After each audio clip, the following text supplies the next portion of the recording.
గాంధేయ మార్గం అందరికీ ఆదర్శం.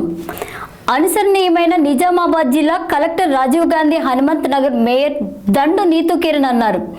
జాతిపిత మహాత్మా గాంధీ జయంతిని పురస్కరించుకొని నిజామాబాద్ నగరంలోని గాంధీ చౌక్లో గల మహాత్ముని విగ్రహానికి పూలమాలలు వేసి ఘనంగా నివాళులర్పించారు.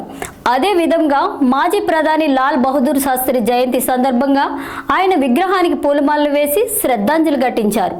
ఇరువురు జాతి నేతలు దేశానికి అందించిన సేవల గురించి కొనియాడారు.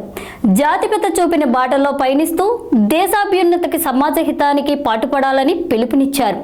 కాగా సమీకృత జిల్లా కార్యాలయాల సముదాయాల్లోనూ జిల్లా యంత్రాంగం ఆధ్వర్యంలోనూ మహాత్మా గాంధీ జయంతి వేడుకలు ఘనంగా నిర్వహించారు. ట్రైనీ కలెక్టర్ సంకేత్ కుమార్ జ్యోతి ప్రజ్వలన చేసి గాంధీ చిత్రపటానికి పూలమాలలు వేసి నివాళులర్పించారు. ఈ కార్యక్రమంలో అదనపు కలెక్టర్ అంకిత్, నగరపాలిక సంస్థ commissioner Makarand, DRDO Soyagoud, collectorate AO Prasad, వివిధ శాఖల అధికారులు, సిబ్బంది పాల్గొన్నారు.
కార్యాలయ సిబ్బందికి, ఐడిఓసి కార్యాలయంలో ఉన్న ప్రతి అధికారి ధన్యవాదాలు తెలియజేస్తూ ఇంతటితో ఈ కార్యక్రమం